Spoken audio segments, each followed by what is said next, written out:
Hi, I'm Seth Newman. I'm your MC for the Zephyr track this afternoon of day 2 of the NMRA 2021 Rails by the Bay Convention.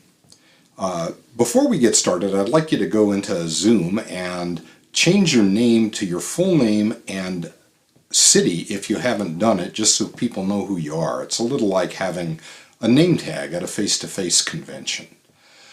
Before we get started, I'd like to tell you that if you'd like to ask our clinicians questions, use the Q&A button at the bottom of the page. If you want to chat with your fellow attendees, use the chat button. So, our first clinician this afternoon is Doug Harding, who will be talking about a Midwestern grocery distribution operation. So, take it away, Doug.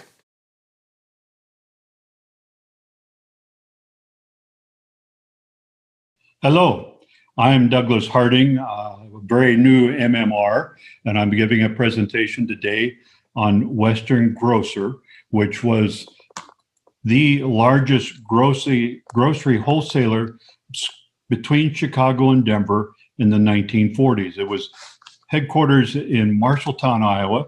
We're looking at an early photo of the plant and complex, including Western Grocer Mills. But my question is, what did you have for dinner? Do you remember? More important, do you know how you got the ingredients that you had for dinner? Did you go to a grocery store? Did you grow it in your garden? Where did those items come from? We're going to look at a distribution center that allowed those grocery stores to get those items so that you could enjoy your dinner. So first, I want to give thanks to the various sources of information, various public libraries, and individuals who have helped me with this, gathering all this information and data.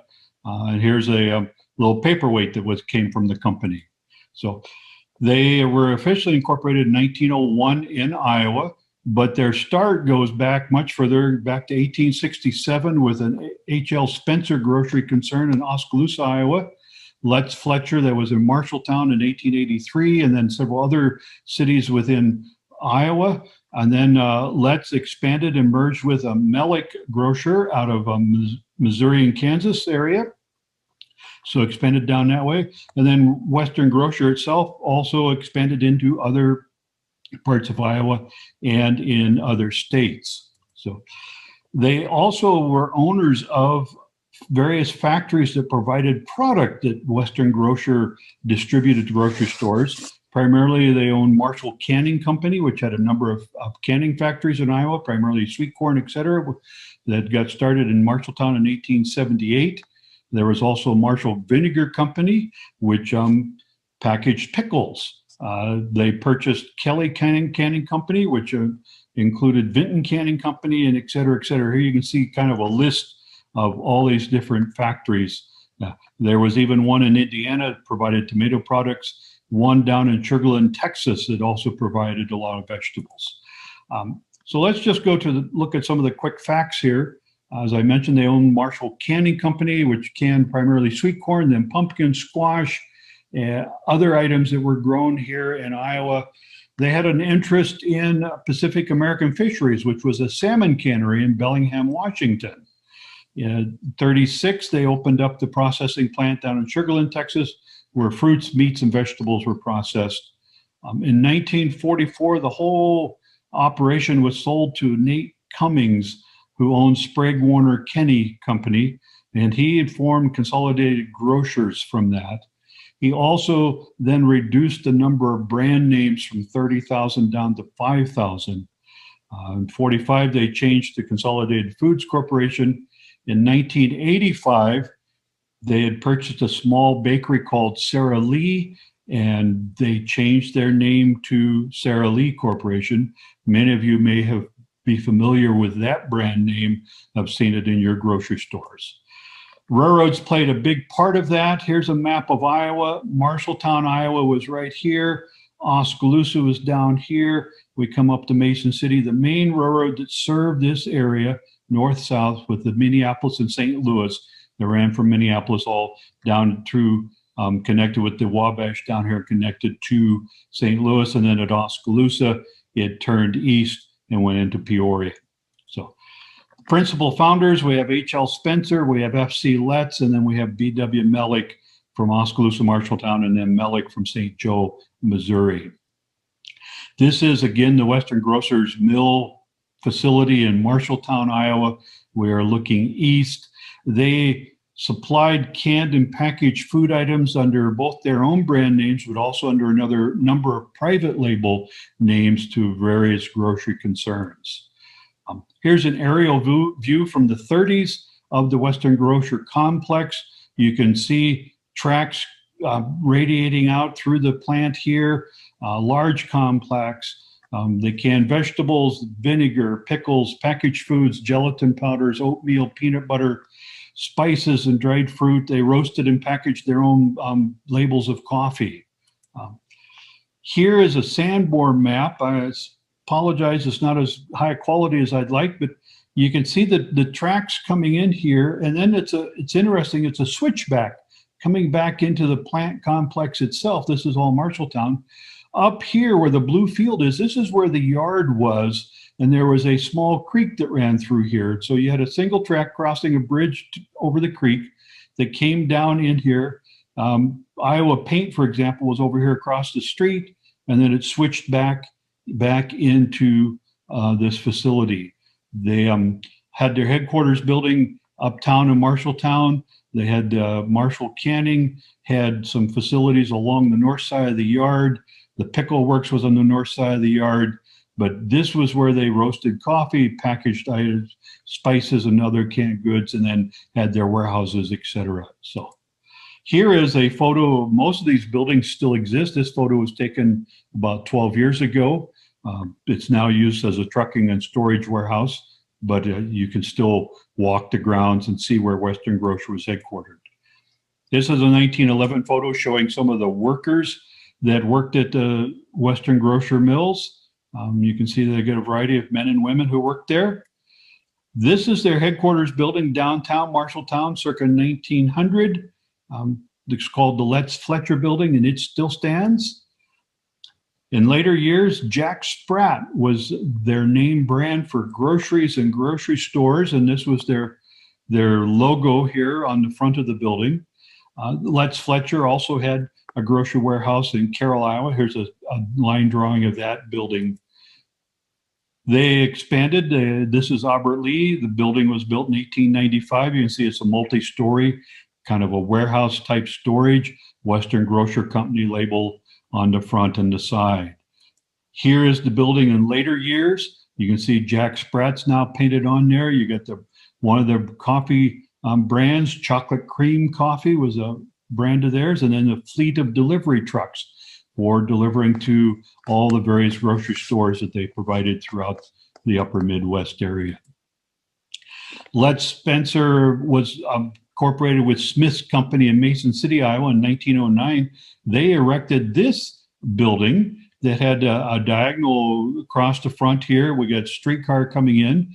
This was built in 1909. This is what it looked like a year or so later. You can see some of the brand names: Red Rose Coffee, Chocolate Cream Coffee, Scarlet Cream Coffee, Red Rose Oatmeal. The signs across there, you see the dray wagons here with the horses and the teams.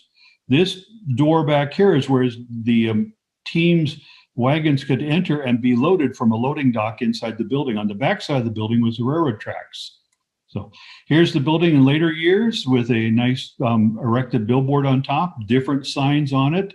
You can see the overhead wires for the trolley system. And then here again is even a later photo of the building with Jack Sprat Foods. We got Brown Betty Beans now. Of course, they sold Morton Salt, and just the way that these buildings evolve and change.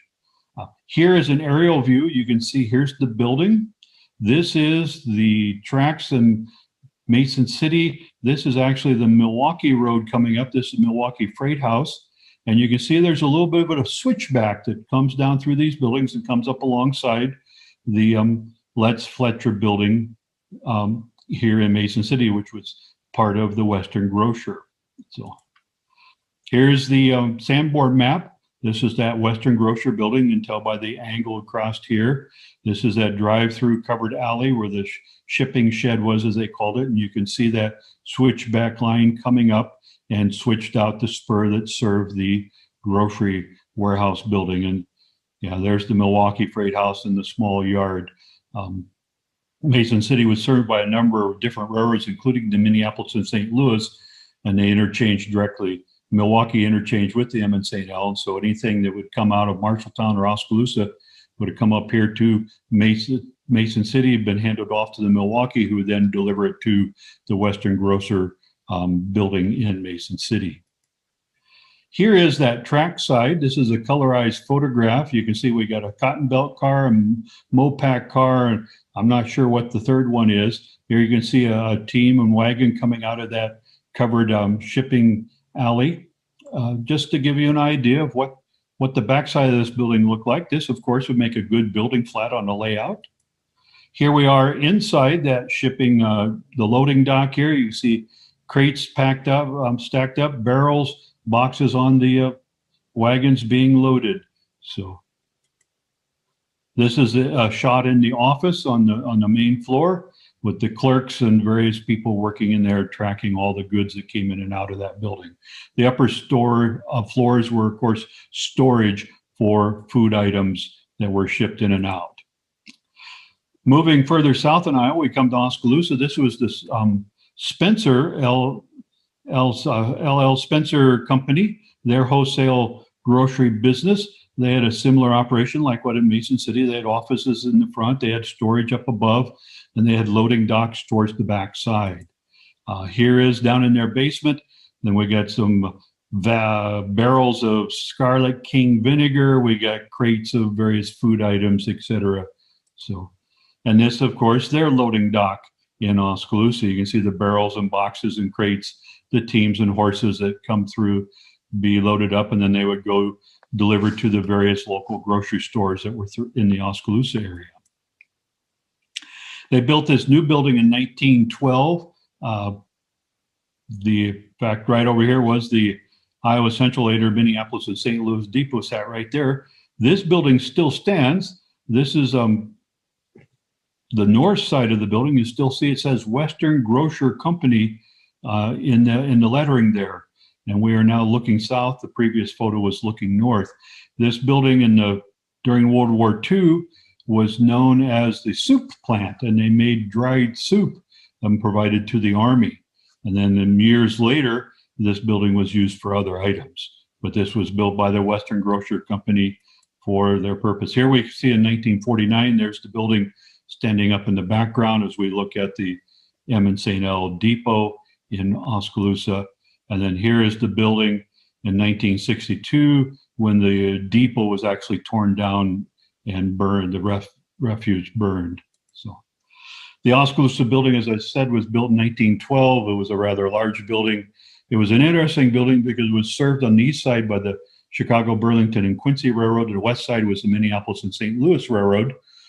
It had steamed heat furnished by an own in-house plant, electricity, telephones at 16 different stations, a sprinkler system throughout the building that was provided by water on the water tank on the third floor, had an engine in the basement for pumping air and water throughout the building, 2 electric operated elevators, offices, a vault, all the other stuff that you would find in a modern building of 1912.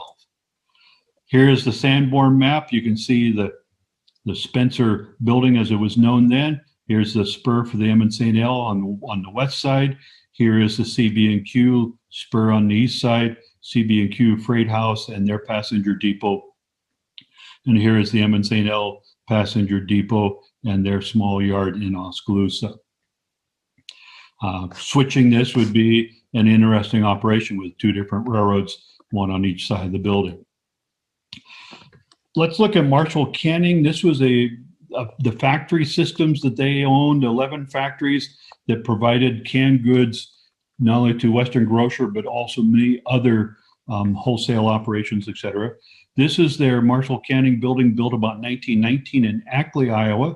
They can primarily sweet corn during the sweet corn season. So that started in July and ran up through early October. This is the husking shed over here where farmers would bring in the sweet corn, and then it would be husked and transported via conveyor into this building where it would be canned and cooked in large kettles, vats, and then stored in warehouses for shipping out. Here we got Minneapolis and St. Louis tracks in the spur. Here's the building in the early 30s. Again, the husking shed has been added on to, now owned by Marshall Canning. We got a couple of cars sitting in here, and then the smokestack for the boiler. This building was expanded. This photo is from 1970. You can see that here's the husking shed again, and you can see corn laid out there ready to be shoved in and processed. This was a warehouse building built in the early 50s, and then this building was built in the late 50s as they began to store canned goods. Here is the building in 2006, where it's been recovered and coated, but you can still see those warehouses. And here's the Sanborn map from the early years, the husking shed again, and there's the pile for the husk. And I've got photos of actual bulldozers piling up all the corn husks for this pile. Marshall Canning when they would use these husks for feeding cattle. And they had some cattle feeding operations at some of their factories in a neighboring pasture so that nothing would go to waste. So John Golden has modeled Ackley, Iowa, and this is one of his renditions of the Ackley Canning building very nicely done by John. So he's redone this several times, but this is one of his early attempts at modeling that building. I found photos since then that has caused him consternation. Another canning factory they had, this was in Roland, Iowa. Again, Marshall Canning Company. We got the husking piles here, the sweet corn coming in, stack for the boiler, etc. Clark Probst has modeled this building in HO. And here we have a nice rendition here's the stack for the boiler house, the cola pile to feed that boiler. We got the cannery cooking processes going on here, and the warehouse with the warehouse doors for loading boxcars and storage, etc. So here's another shot of Clark's model. He's a superb modeler and does a great job with just a nice backdrop building. So another canning operation that Marshall Canning eventually owned was Canning Factory in Grinnell, Iowa. This is a photo from 1915 as it's being constructed. This is Minneapolis and St. Louis tracks coming through here. We got a couple boxcars on the spur. The building's being built. This in the background is the husking shed. Here's another view of it now in operation. You got the husking shed back here. This is where the farmers would bring in their wagon loads of sweet corn, and the scale was back here. This is a street back here, and then here is the cannery. There's a conveyor coming up from the husking shed to bring the sweet corn up and into the building, and then the warehouse for storing those cans and boxes, and the loading dock there. This loading dock is still standing in Grinnell. The buildings are gone, but it's still fun to go and explore these places. Here's another shot. This is from the street side as it's still under construction. We see the water supply or sewer line being put in, but here's the husking shed. Here's the little office where the fellow would greet the farmers coming in with their loads of wagons to be unloaded. So here it is in more of an operation. We can see some of the conveyors, etc. So these are fascinating structures, but again, they work as a backdrop behind a spur. Here was a newspaper article from 1974 about the canning factory. You can see here's a farmer with a truckload of sweet corn. You can see wagons and trucks lined up here, and of course the employees and the shed where they kept the teams of horses and they fed cattle here. Again, those corn husks would become cattle feed. So here is the Sanborn map. It was Grinnell Canning in 1922, and 1932 became Mid-State Canning, and in the later 30s it was sold to Marshall Canning.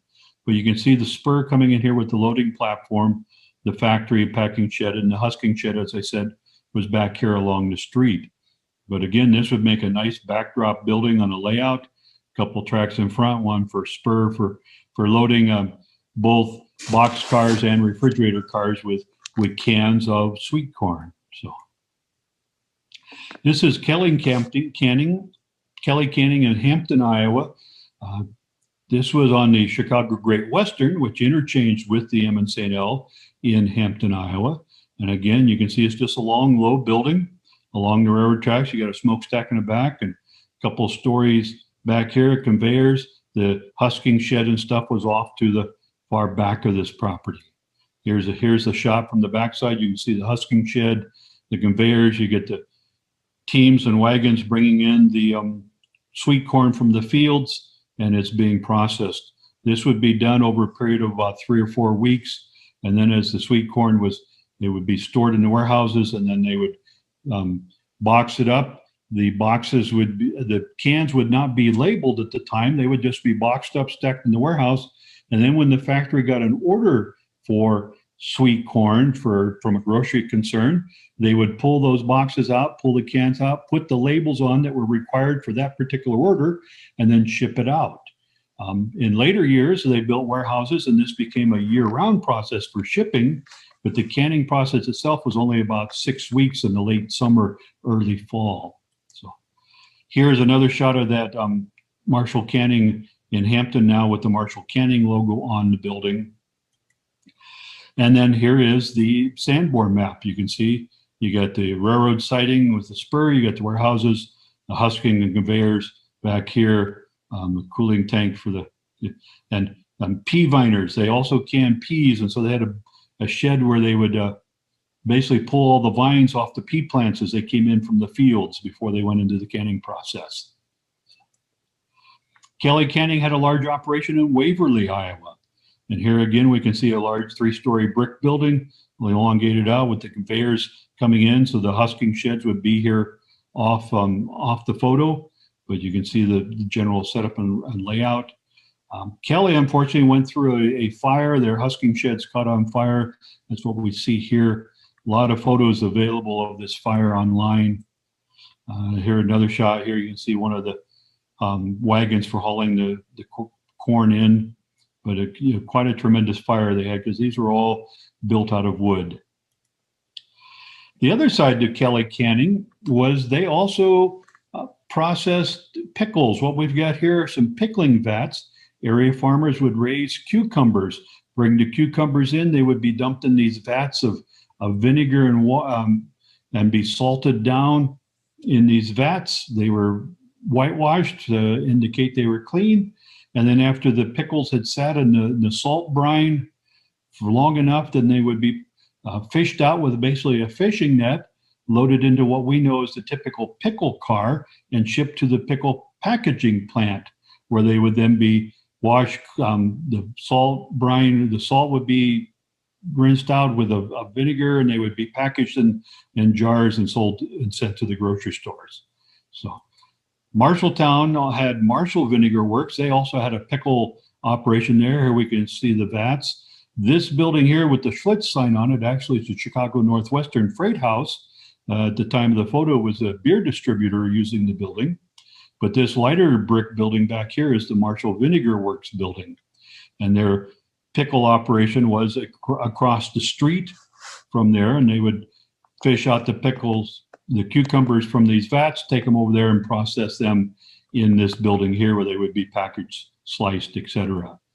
Here's another view of those pickle vats.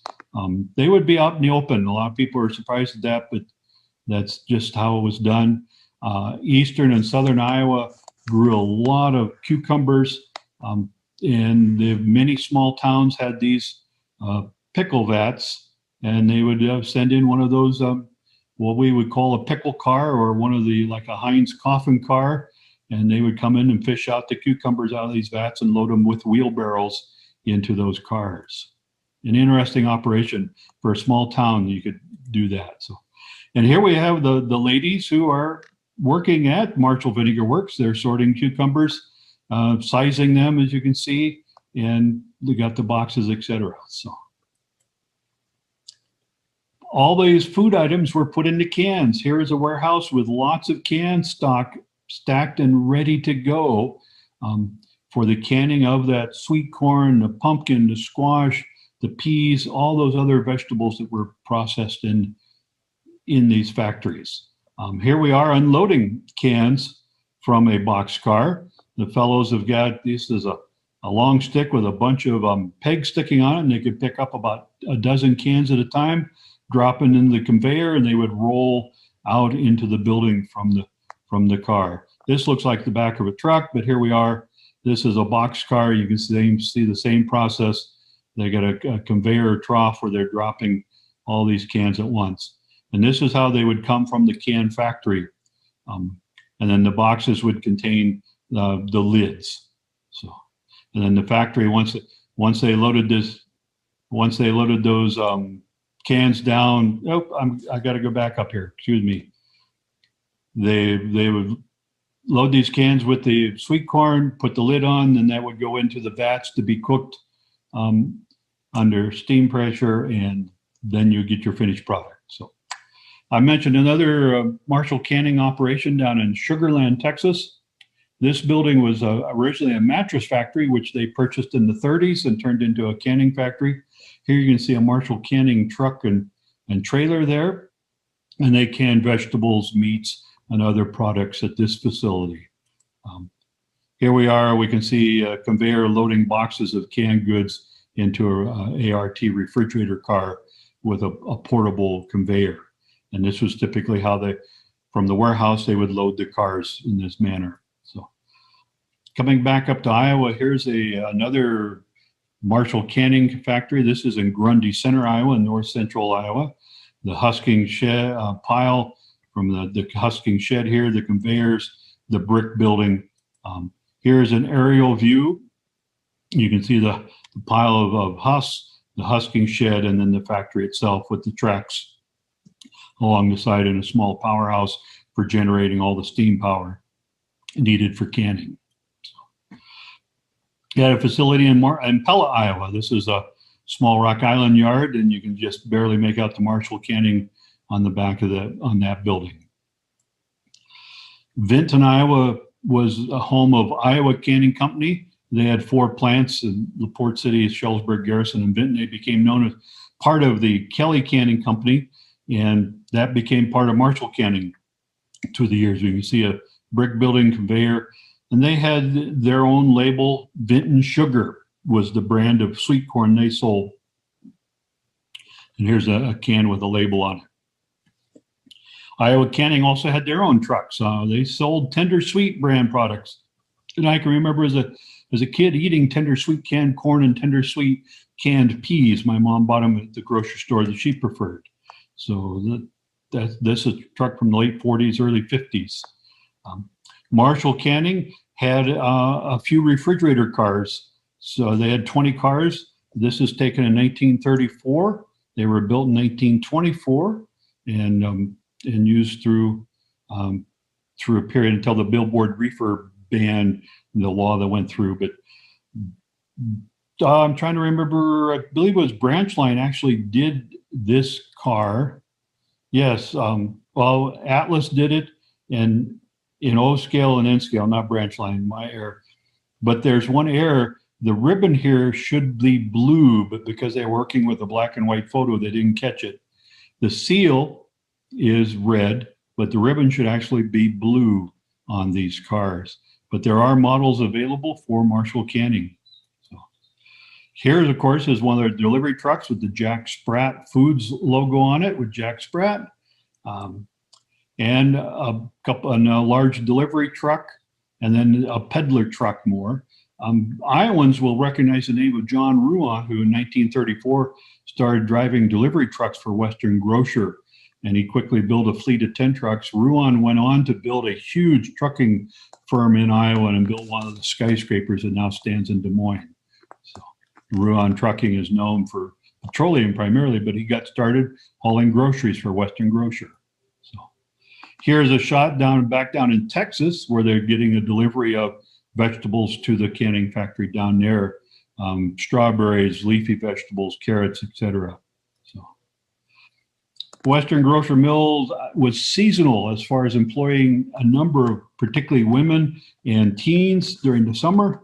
Uh, Here they are preparing tomatoes at one factory, but also during World War II, there were a number of POW camps in Iowa with German POWs, and they had prisoners working at the plants in Marshalltown, Ackley, Hampton, Grundy Center, Rhinebeck, and Waverly. And here we see some German prisoners working on the canning factory.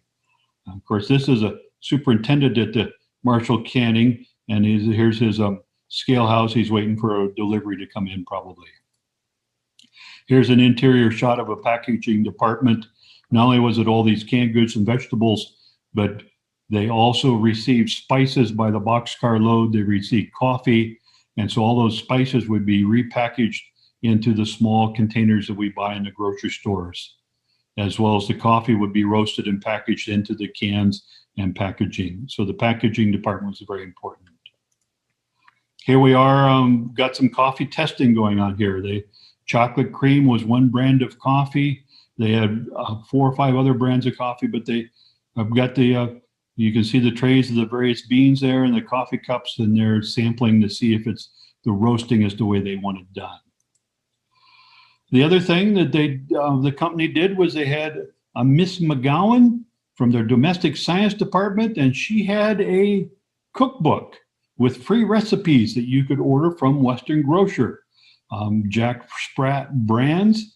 And this cookbook went through several evolutions through the years.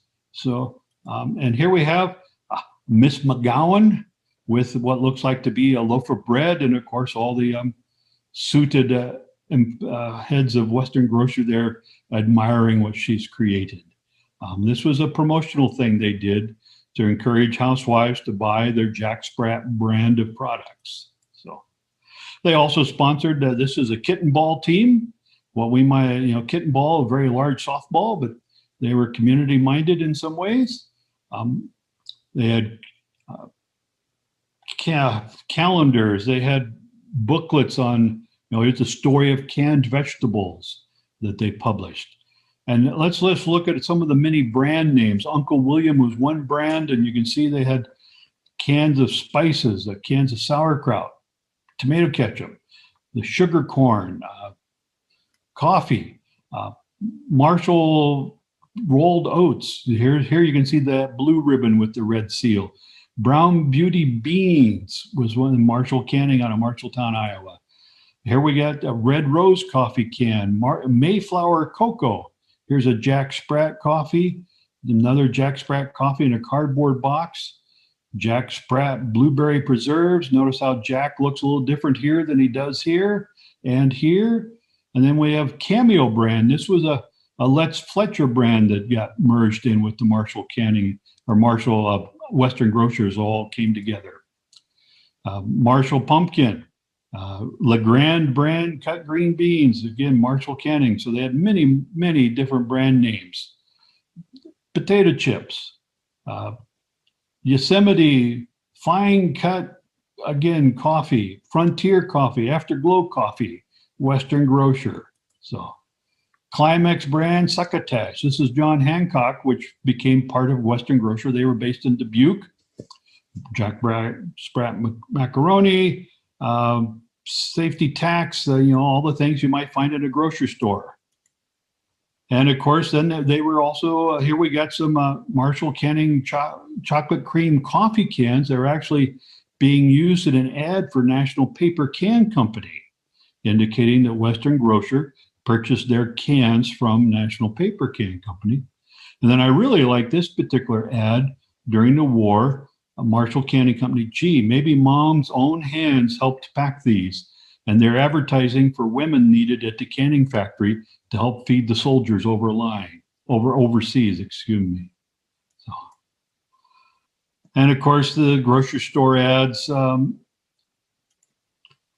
I'd mentioned they were part owner of a fishery out in Washington State, primarily salmon, but here's a box for Jack Sprat selected codfish from Western Grocer offices in Marshalltown. Bleached flour sack, peanut butter, all the different spices that they would get these by the 100-pound sacks and barrels and boxcars, and then they would repackage the spices and the teas and things into these little packages in both the building in Oskaloosa as well as in Marshalltown. Coffee, cocoa, just it goes on and on. Of course, there are other grocery distributors besides Western Grocer. Hy-Vee is another local Iowa brand. Red Owl's food stores were mostly Minnesota and northern Iowa. Here's a photo of a Jack Sprat food market. But no matter where you live in the country, I want to emphasize that groceries were distributed everywhere. And you can look, you got your favorite railroad, look for what grocery distributors were being served in your area. It may have been a big A&P or a Safeway. It might have been more of a small local operation like Western Grocer or Hy-Vee or Red Owl. Jack Sprat could eat no fat. His wife could eat no lean. So twixt them both, they cleaned the cloth and licked the platter clean. And with that, I thank you for coming. If you have any questions, now would be the time to ask. There's my email address. If you want to send me a message, you can contact me to pursue this further. But again, I thank you for paying attention and learning a little bit about the grocery distribution business. This one was based in Iowa, but again, they were found across the country. You can't beat Doug Harding for Midwestern food processing prototypes. If you'd like to ask more questions of Doug, the Zephyr Clinic 1 breakout room is available in the Great Hall. You can get there by clicking the link in the chat or go back to your email or the convention website. You also have the option of going over to the Great Hall and finding a breakout room that's talking about a topic you're interested in. Or you can just wait here until the top of the hour and Frank Schneider will be talking to us about surface-mounted LEDs.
The Pacific Coast region of the National Model Railroad Association and the Redwood Empire Division of PCR invite you to return to the Redwoods in 2022 for the annual PCR convention.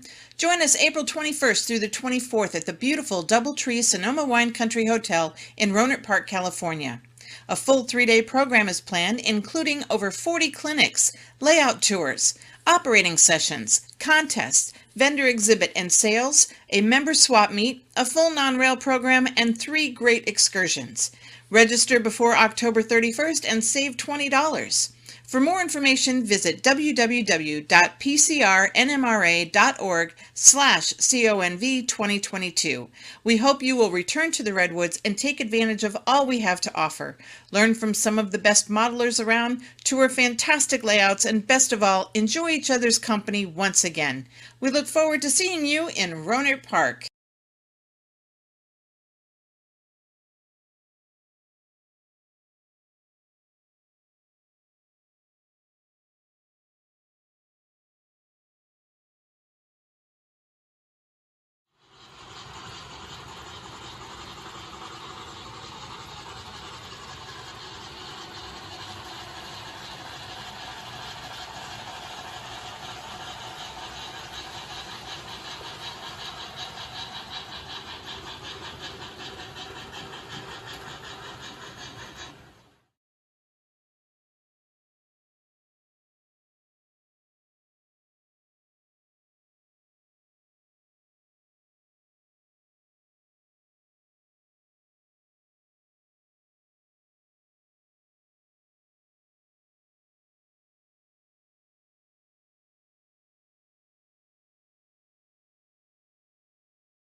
St. Louis has been the gateway to the West since Lewis and Clark led the Corps of Discovery to the Pacific. How about your own Corps of Discovery at the NMRA Gateway 2022 next summer? Discover St. Louis! 630-foot gateway arch with all-new museum, top-rated St. Louis Zoo, baseball heaven, Union Station now featuring an aquarium, the spectacular collection of the Museum of Transport. We're ready to welcome you to the beautiful St. Louis Marriott Grand, where we'll have lots of old favorites and some exciting new features. Highball 2022!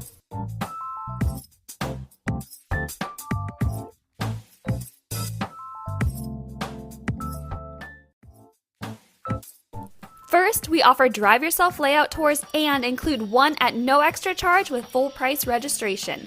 Second, there will be 100 vendor tables at the hotel Monday through Friday. How about that in addition to the weekend national train show and complimentary Friday transportation? Full schedule of clinics on every subject you can imagine, with every presenter anxious to help you learn. World-class layouts at every turn, many featured in national publications that you've seen, with owners ready to share their stories. N-scale, O-scale, spectacular narrow gauge, up-to-date modern layouts, and vintage branch lines along with big-time steam. Ride along on live steam. Prototype tours, of course. Spouse events, sure. contests, and displays. LD-SIG and OPSIG sessions ready for action. We are offering something for almost any interest, and our keynote speaker will be Santa Fe modeler Michael Gross of Family Ties fame. We're ready to welcome you to St. Louis for Gateway 2022.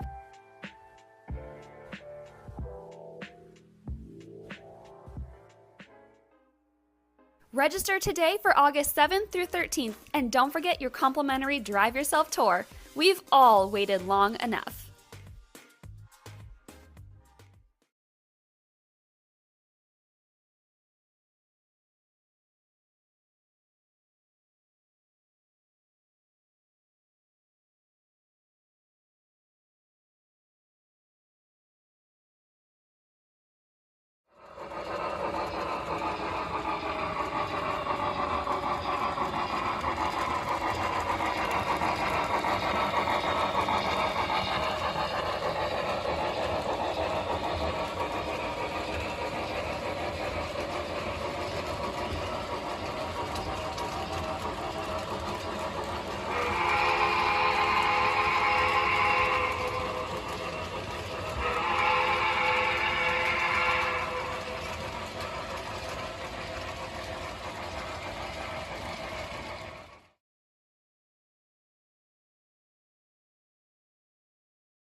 Coming your way May 2022.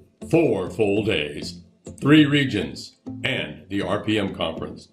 2-day train show. 1 amazing model railroad convention. Join us May 18 through 22 for Indy Junction 2022.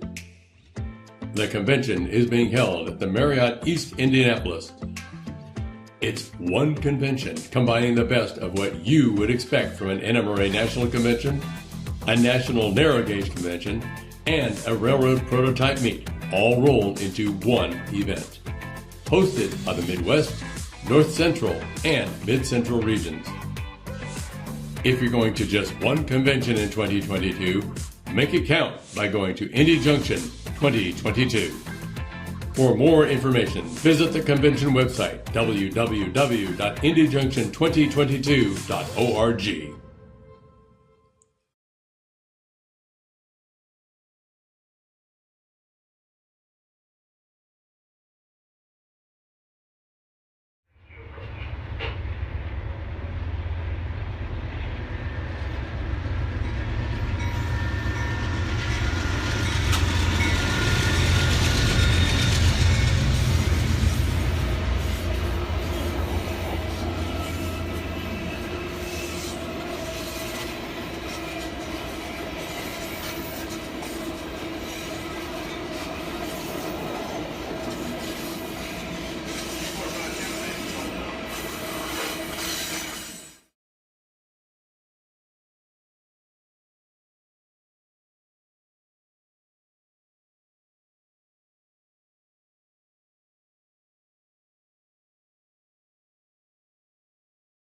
The Cajon Division of the Pacific Southwest region of the NMRA is pleased to present the 2021 PSR Convention, the Orange Blossom Special.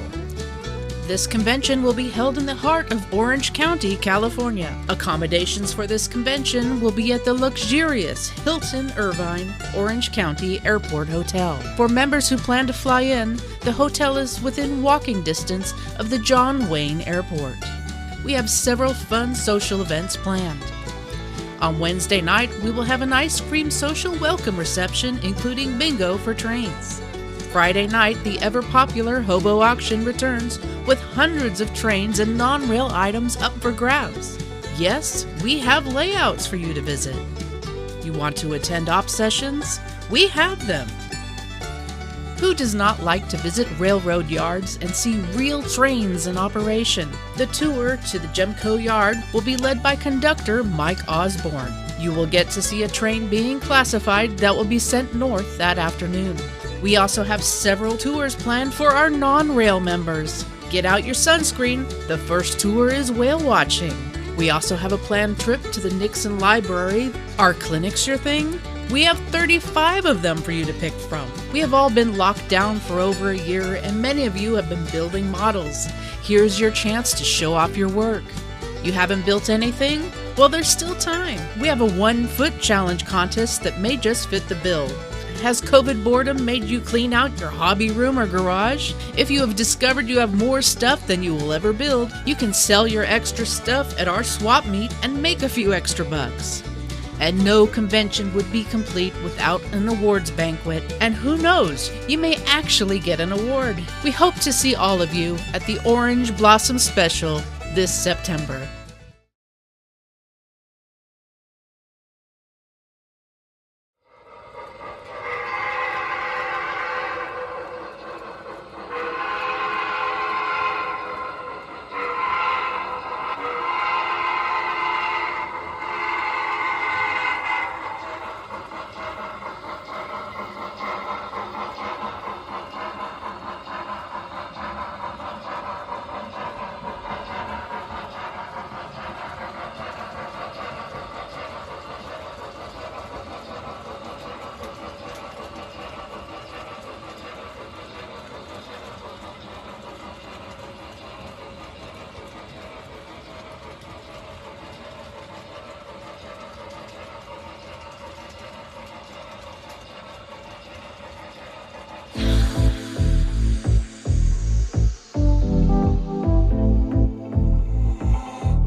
Hi, my name is Frank Schneider. My pronouns are he, him, his, and I'm coming to you from Chicago.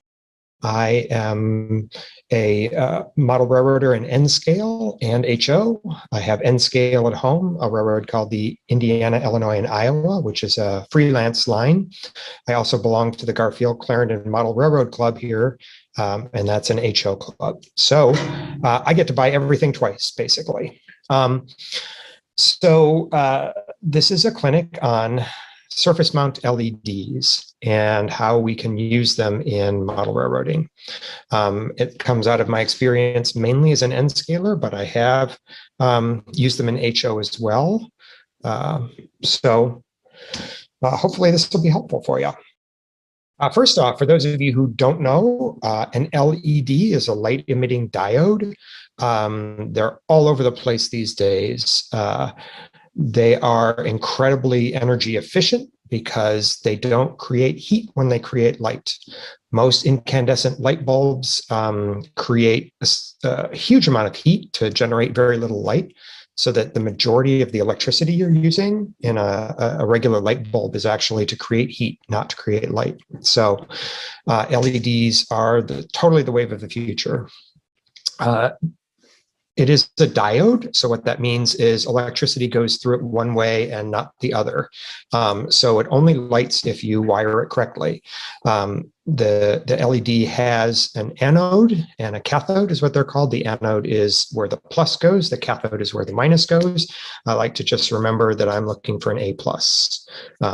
And this LED in this picture, this image is what most LEDs look like. They're through hole.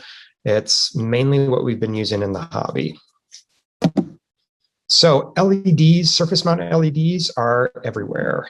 They're on the computer that I use to create this. They're actually on the computer I'm using right now to talk to you. There's a little green light that's telling me the camera is on and don't do anything embarrassing.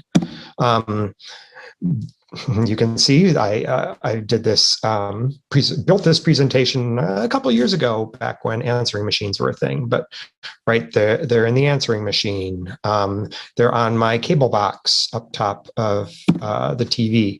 We see them in model railroading as well.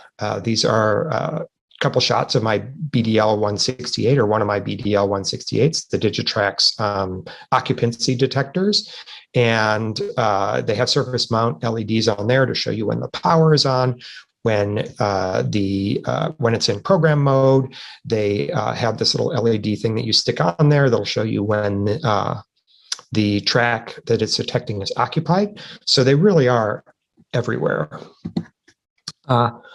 How I came about this, like I said, I model a freelance line called the Indiana, Illinois, and Iowa. It runs commuter service in and out of Chicago using bilevels and push-pull service. So this is a picture taken in Evanston of the Metra. If I were doing this session live, I would say, all right, is this train coming toward us or going away from us? And wait for an answer, and people would talk and yell out. But I'm sure that you all can see that it's going away from us, right? This is actually on the old CNW, so it's left-hand running.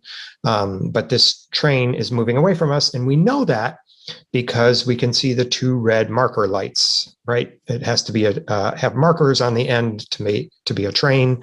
So when these engines are in push mode, they flip the red lights on. I wanted to do that in N scale. But in N scale, there's not a ton of room in your engines, and certainly not enough room to put another LED, like a red LED that I could somehow, using fiber optics, route to the lights. So I needed to figure out a way to do this that didn't involve those big 3 or 5 millimeter LEDs. So this is Indiana, Illinois, and Iowa E8. And same question, is it going backwards or is it approaching us, right? And clearly it's going backwards because it has those two red marker lights and they are both lit. This is one of the cab cars. And is it going toward us or backwards, right? Trick question, because it has the marker lights and the headlights on. But that's 5 LEDs in there. Each of the headlights is a separate surface mount LED, and each of the marker lights is its own LED. And what that allows us to do is, right, we could make one of those headlights a Mars light if we wanted to, right? Or do some sort of other effects. And when each of them is its own light, we can do all sorts of fun stuff, right? We can put our Digitrax decoder in there. We could run it just through a circuit that would create a Mars light. We could do all sorts of fun stuff. I use them in HO. This is from our club layout, the Garfield Central. This is an RDC, and you can see that it is moving away from us because, again, we have the red marker lights. Those are just wired in parallel with the headlight. So when the headlight goes on one end, the marker lights go on the rear end. Now we could do this in HO scale. We could actually put a regular red through hole LED in there, or 2 red. But then you have an issue of, how do I mask that? How do I get it just so it's just going through the lens and it's not like making the whole car red, right? With these little surface mount LEDs, I just one in each, wire them in, and it's great. So this is a Kato E8 in N scale. Again, it has the dual headlights.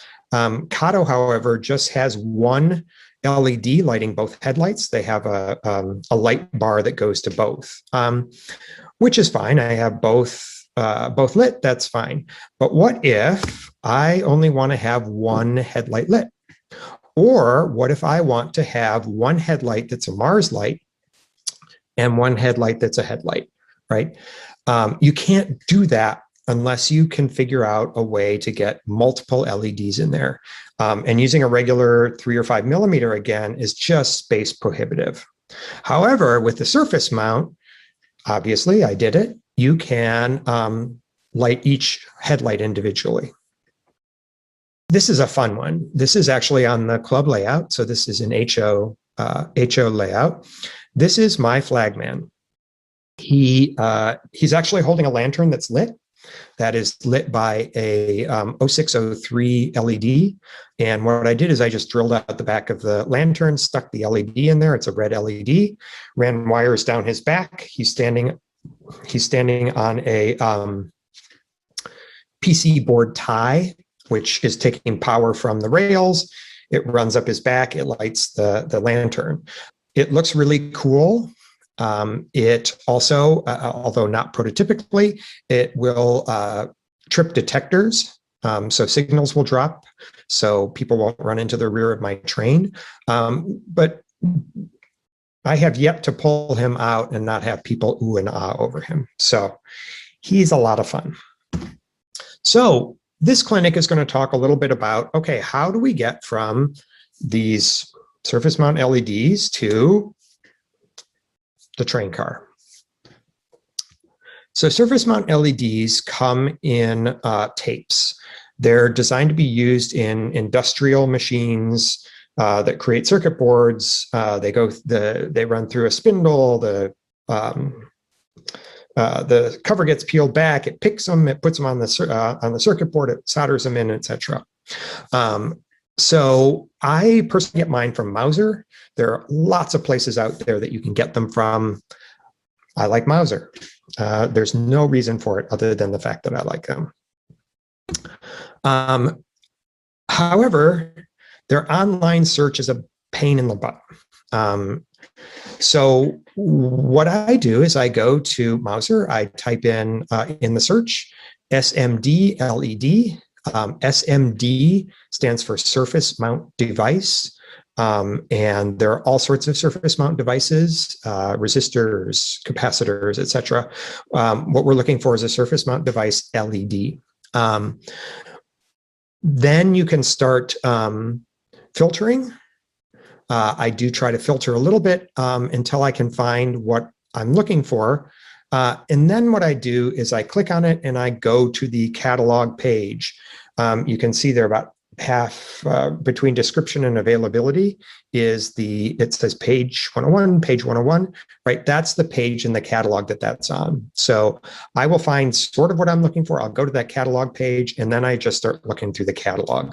I find it easier and more intuitive than their website, which is just not helpful. So this is what a catalog page looks like. So much information. What does it all mean? Aha, here we go.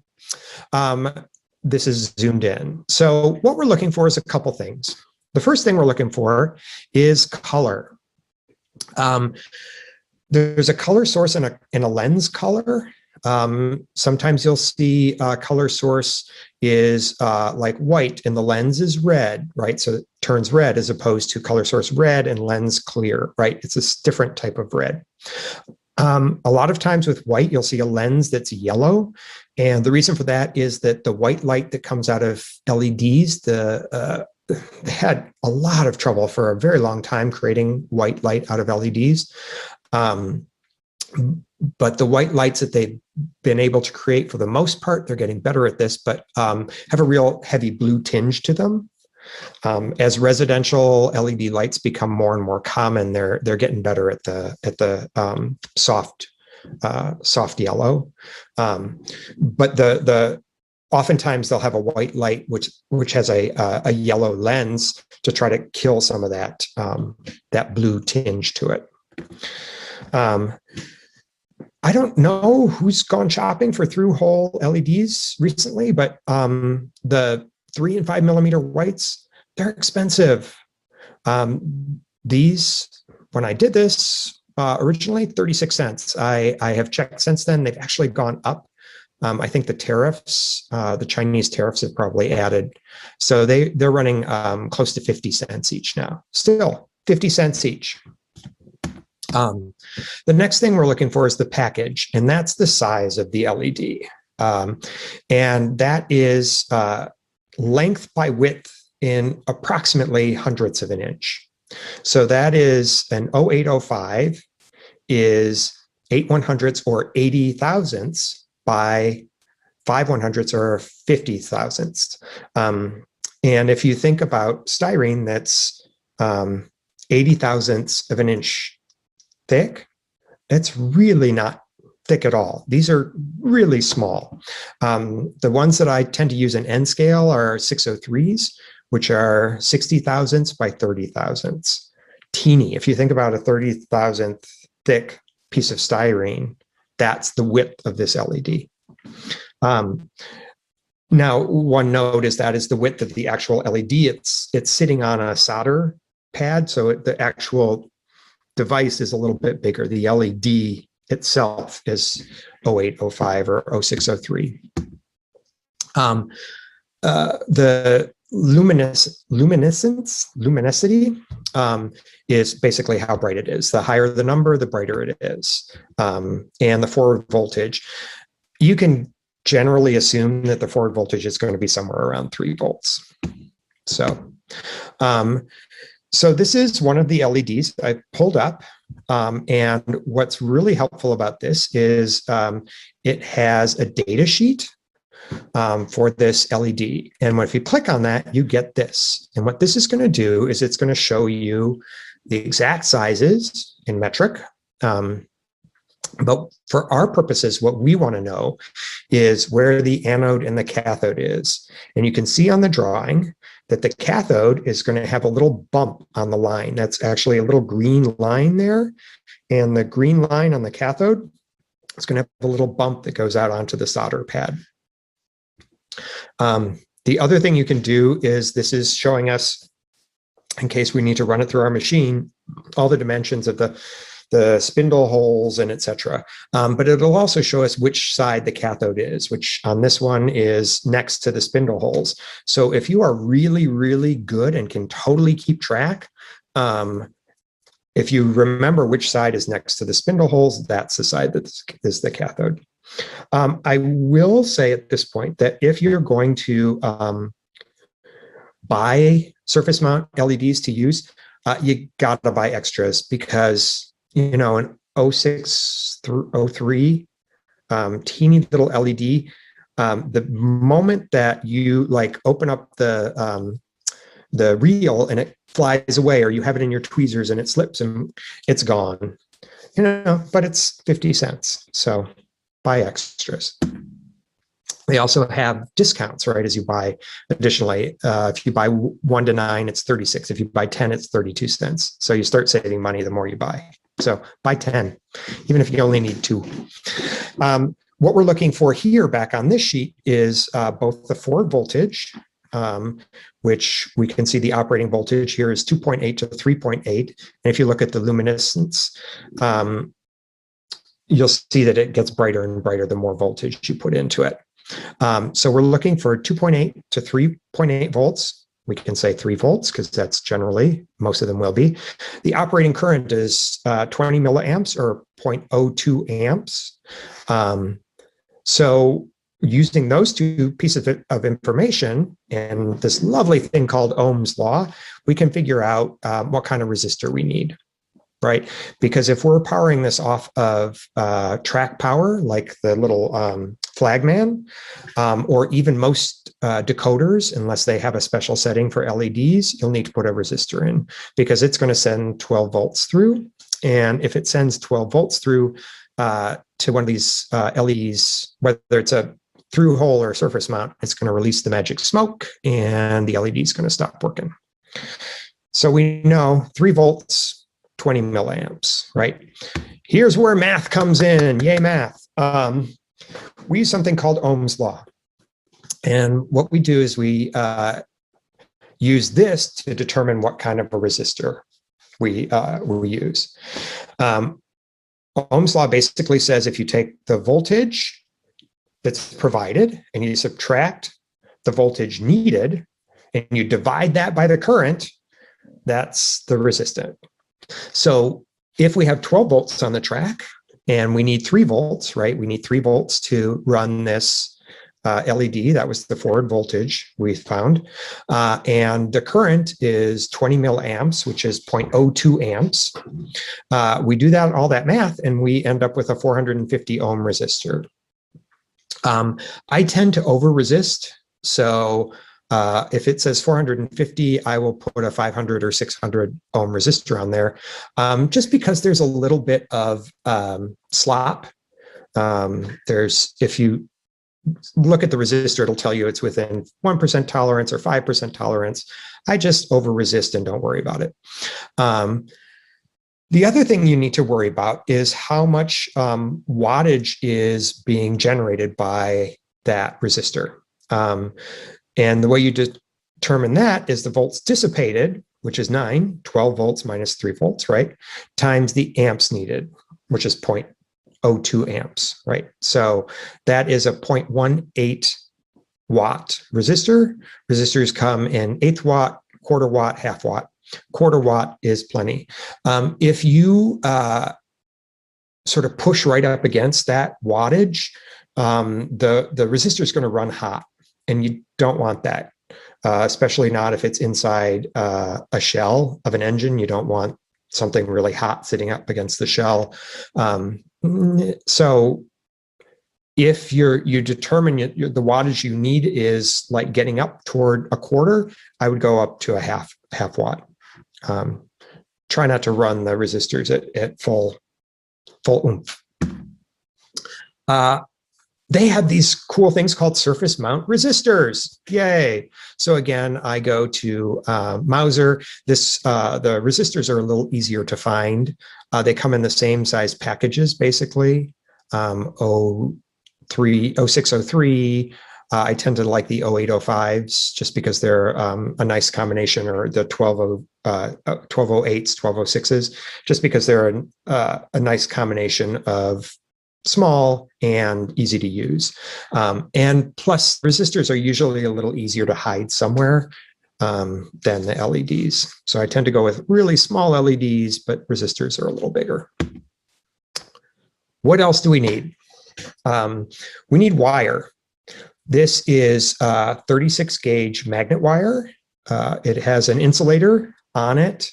And that insulator we can burn off, and we'll talk a little bit about that. We need a good soldering station. If you never do a surface mount LED in your life, that's fine. I really, really, really hope that you come away with this knowing that I want you to get a soldering station. I don't want you to use the, whatever the Radio Shack version is now, 40 watt, Amazon 40 watt soldering irons, right? Get yourself a soldering station. For years, I used the Radio Shack 40 watt soldering irons, right? I did not know. I didn't know. I bought this soldering station and it has changed my life. So please, if nothing else, buy yourself, spend the $100 and buy yourself a good soldering station. It will change your life.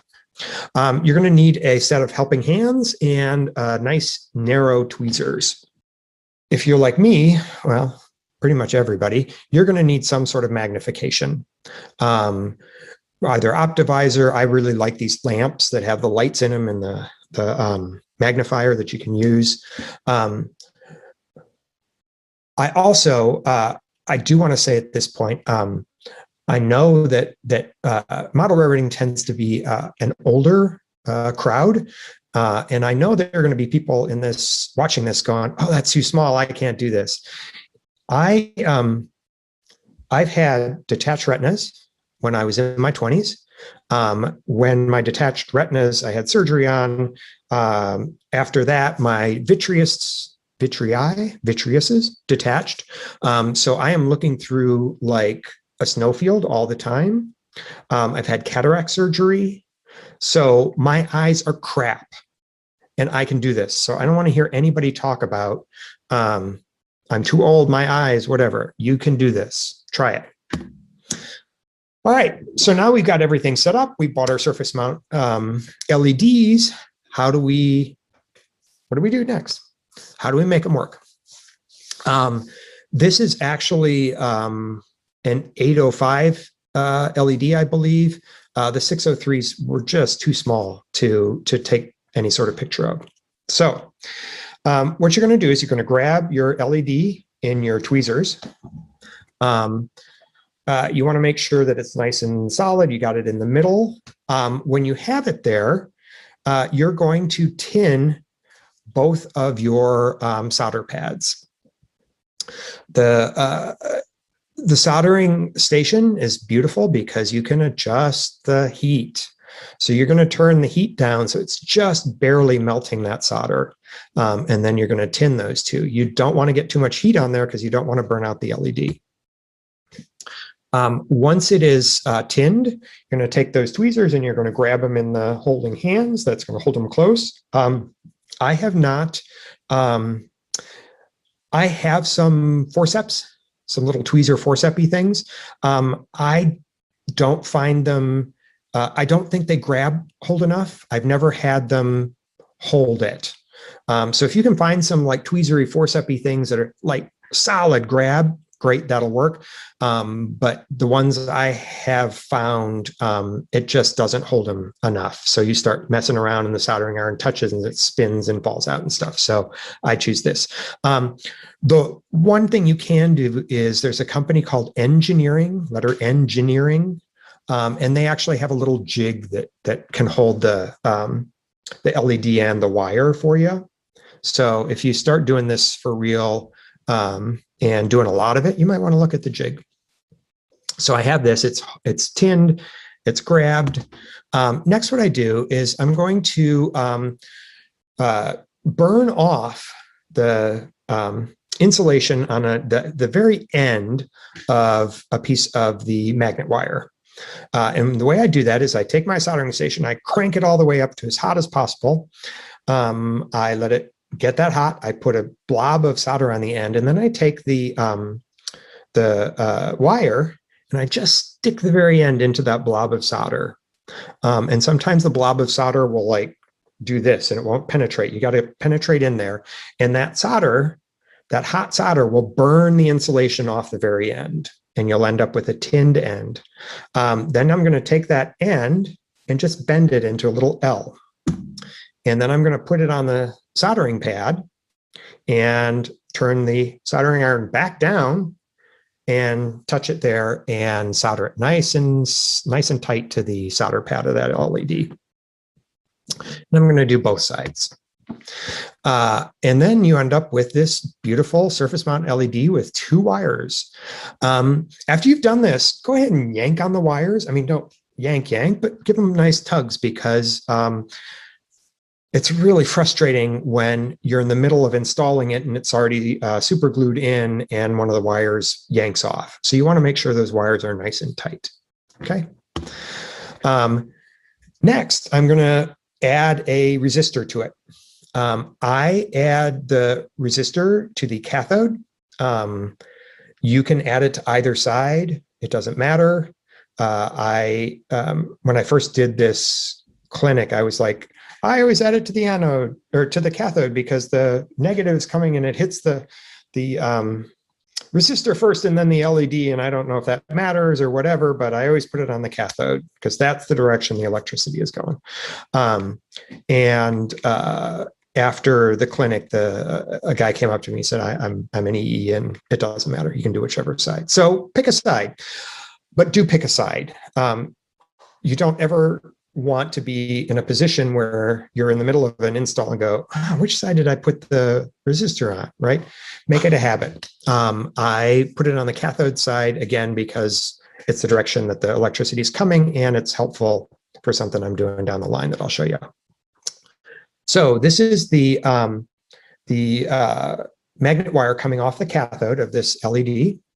And what I have is I've taken my soldering iron and I have burned, and I wish we could see this a little better, but I have burned off the insulation on that wire about the length of my resistor, which you can see down, held in the tweezers down below.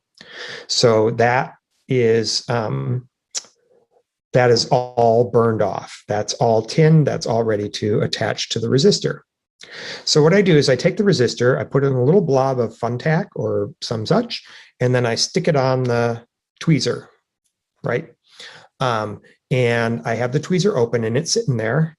And then I take it up and I put it underneath where I've tinned the wire, and then I grab it with the top of the tweezer. The Funtac is so it stays where it is as I'm bringing it up to the wire. Then I grab it with the tweezers and I hold it, and then I will bend down each side, and then I solder. And I'll solder both solder pads. Make sure again that it's nice and tight, yank it a little bit. And then once it is soldered and nice and tight, I will take my X-Acto knife and I will cut the wire at each solder pad. You don't want to leave the wire going across it, of course, because then you're just bypassing the resistor. And you don't want to cut it in the middle because you don't want the ends flopping around, because who knows, they could touch, who knows. So cut each end, get rid of the little piece in the middle, and now your resistor is wired into your LED. Like that. That's what it looks like. Okay. So then what you do is up to you. You have an LED, you have the resistor. You can do anything with it you want. This is one of my Katos. This is the Chicago terminal, and just show a demonstration of what this looks like. It's a Digitrax decoder in there. You could see the marker lights were on in reverse. Now we have the headlight and the Mars light. That's again an effect on Digitrax. We have it set so that when you reverse, those lights go out and your marker lights come on. And now all of a sudden, when my engines are pulling, they have headlights, and when they're pushing, they have marker lights. The next slide is, hey, this is the exact same thing, only without the shell. So you can sort of see what the LEDs look like. These are the marker lights. And when we switch into forward, the headlight comes on, and you can see those are just teeny little LEDs there. They're just glued onto the front of the locomotive there. There's our Mars light. And that effect, again, is through the Digitrax decoder. And then we go back into reverse, and our two little 603, again, this is N scale. Our little 603 marker lights come on.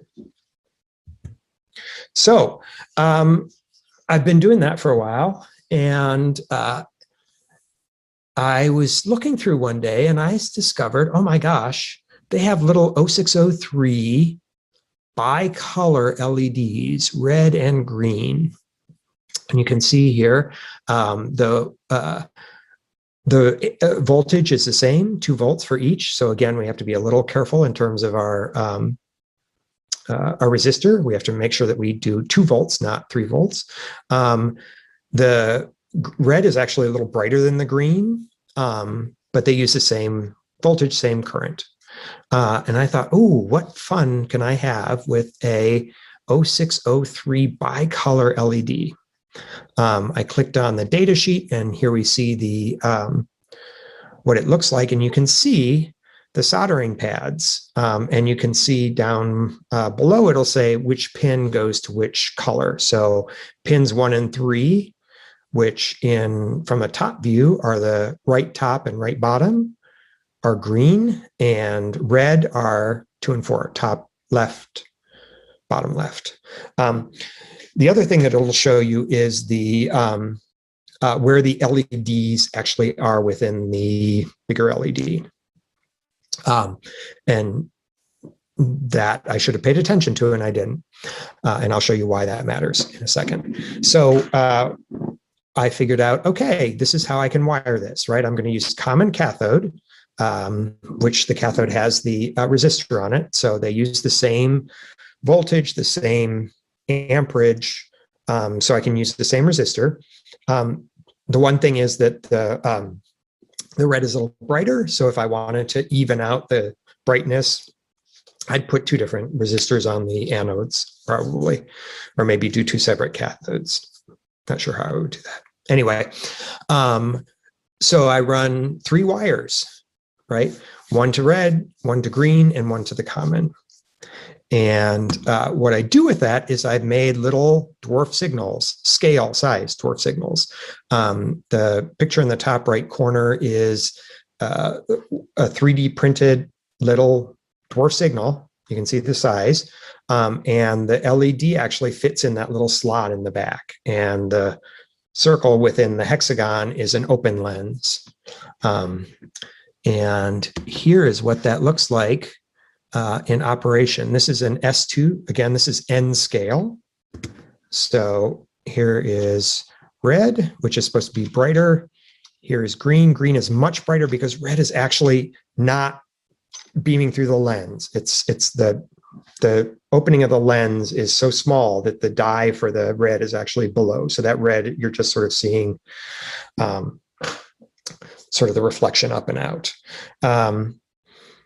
So these are actually are going to be at every switch, every remote switch, so that engineers don't have to sort of peer over and see, wait, which way is that switch thrown? You'll be able to see the signal, green, good, yellow diverging, red, whoa, stop. And I know not terribly prototypical, but helpful for N scale, especially for those of us whose eyes are not great. All right, so all sorts of fun stuff you can do with these things. They can fit in anywhere. So I do want to say a special shout out and thank you to Jim Hines. This all started with a clinic I went to at an N-scale convention many years ago that he put together about surface mount LEDs, which got me interested. And then I started doing my own research. Richmond Controls sells LEDs, surface mount LEDs, in nice golden yellow, with the wires already attached, so you don't have to go through this, but they're a lot more expensive. So if you're willing to do a little bit of work, you can get LEDs cheap and put them wherever you want. So I think there's a meeting after this. I will be hanging out. I'm happy to answer any questions. Thank you for attending, and I hope you got something useful out of it. Surface mount LEDs are a fantastic tool for places where you just don't have a lot of space to put your lighting.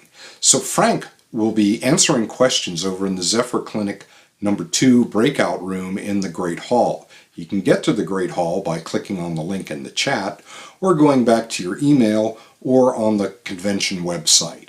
Now, you also have the choice of going over to the Great Hall and finding yourself a breakout room with a topic you're interested in, or you can wait right here to the top of the hour and Bob Weinheimer will be telling you how to get started in operations.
The Pacific Coast region of the National Model Railroad Association and the Redwood Empire Division of PCR invite you to return to the Redwoods in 2022 for the annual PCR convention.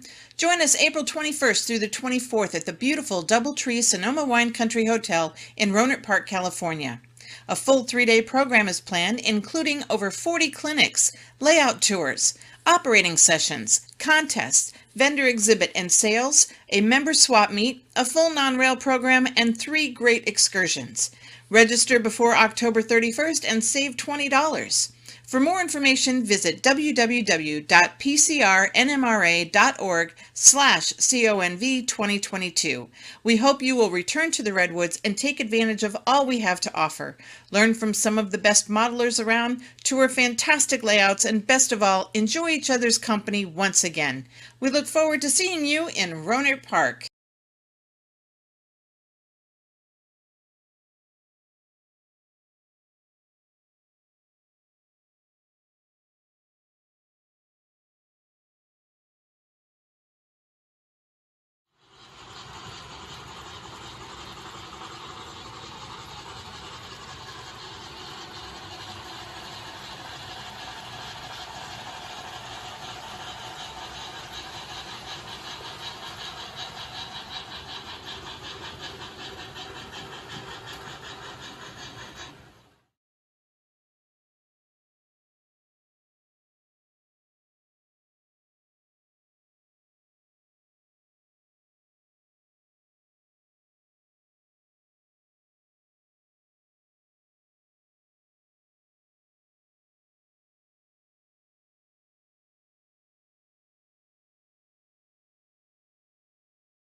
St. Louis has been the gateway to the West since Lewis and Clark led the Corps of Discovery to the Pacific. How about your own Corps of Discovery at the NMRA Gateway 2022 next summer? Discover St. Louis, 630-foot gateway arch with all-new museum, top-rated St. Louis Zoo, baseball heaven, Union Station now featuring an aquarium, the spectacular collection of the Museum of Transport. We're ready to welcome you to the beautiful St. Louis Marriott Grand, where we'll have lots of old favorites and some exciting new features. Highball 2022!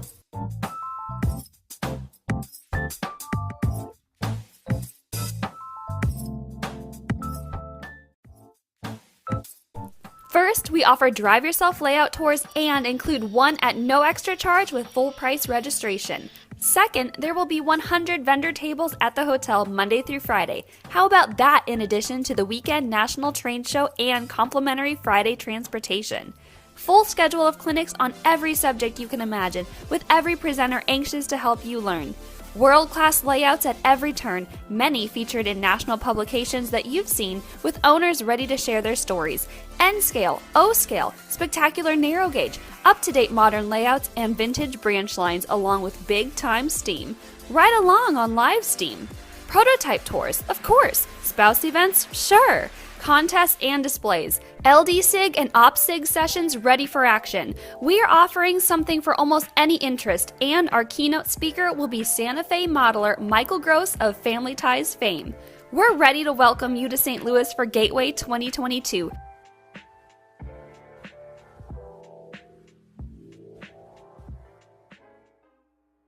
Register today for August 7th through 13th, and don't forget your complimentary Drive Yourself tour. We've all waited long enough.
Coming your way May 2022.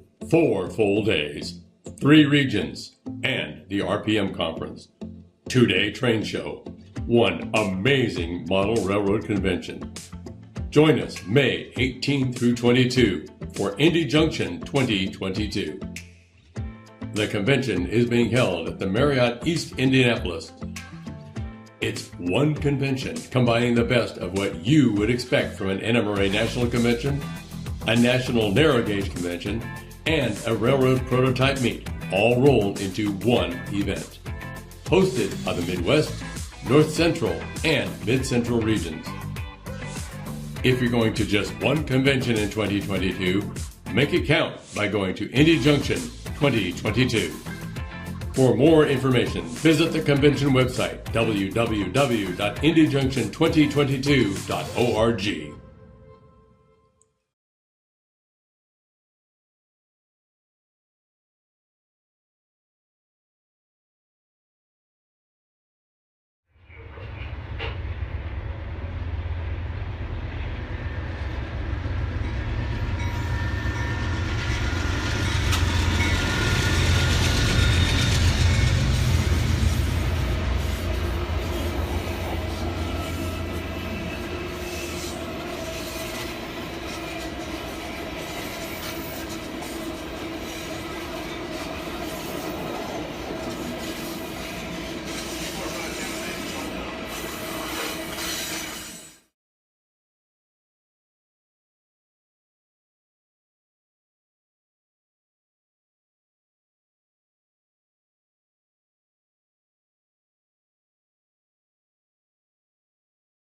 The Cajon Division of the Pacific Southwest region of the NMRA is pleased to present the 2021 PSR Convention, the Orange Blossom Special.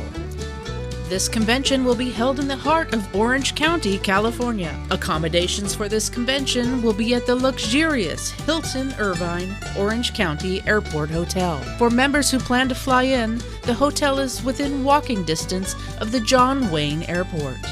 We have several fun social events planned. On Wednesday night, we will have an ice cream social welcome reception, including bingo for trains.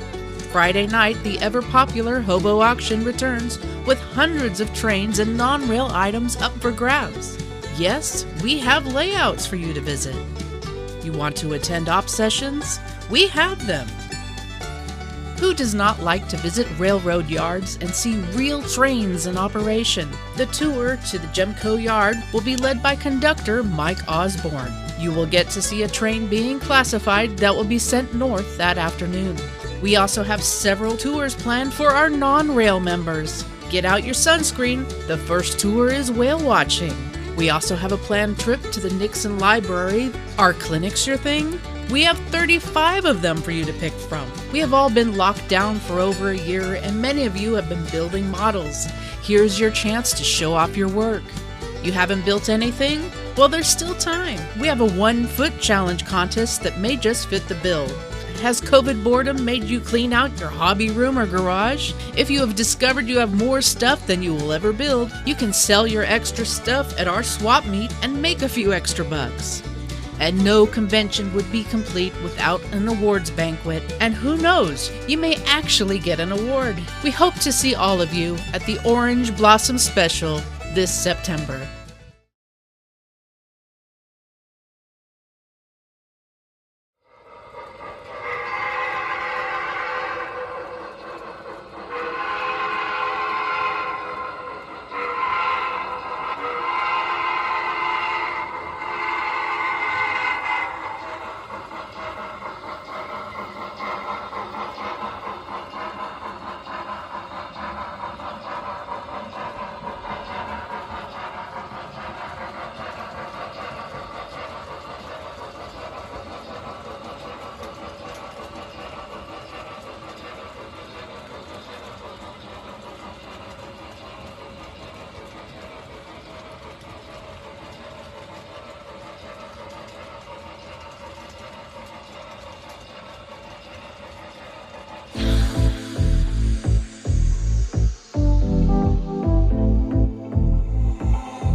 Hello, I'm Bob Weinheimer. I'm a member of the Mid-Central region. I've been a member of the NMRA for about 40 years. During that time, I've learned a lot about operations, and really it's my passion within the hobby. So let me talk to you about how you might get started in operations.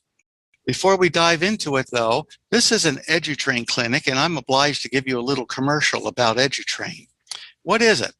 It's a program intended to help the NMRA better fulfill its charter objective of providing education and training for model railroaders. It's intended to provide another reason for model railroaders of all skill levels to join the NMRA and consider participating in the Achievement Program. Toward that end, many of the EduTrain clinics will focus on skills needed to complete various categories in the Achievement Program. Additionally, the EduTrain reusable turnkey clinics will cover other common aspects of model railroading. Each EduTrain clinic has been developed using the PowerPoint program and will contain sufficiently detailed speaker notes to allow persons other than the author to present the clinics at their division and region levels.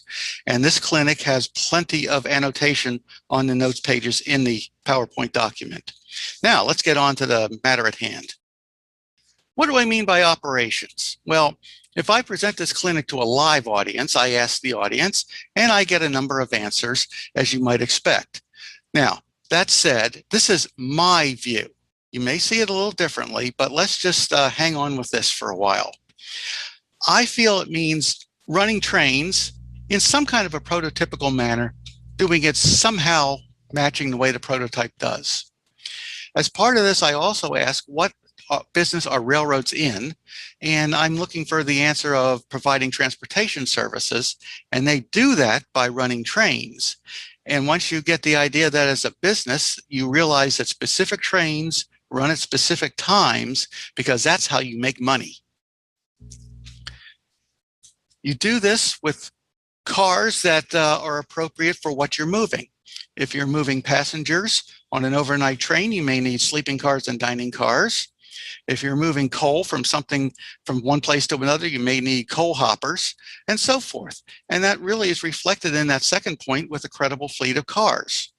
Now, this can happen if you're doing this on a freelance railroad or a prototype-based railroad. It really doesn't matter. It's all the same. Now, let's look at a few topics for discussion. I'm going to spend a lot of time talking about the global picture and what that means. We'll talk a little bit about era and a little bit about rolling stock. We'll talk a little bit more about car forwarding techniques. How do you know where a car is going to go? Or how do you decide where it goes? We'll talk about putting together train schedules. We'll talk about train dispatching systems. And finally, staffing. Now, what I'm trying to do here is offer you a bunch of choices.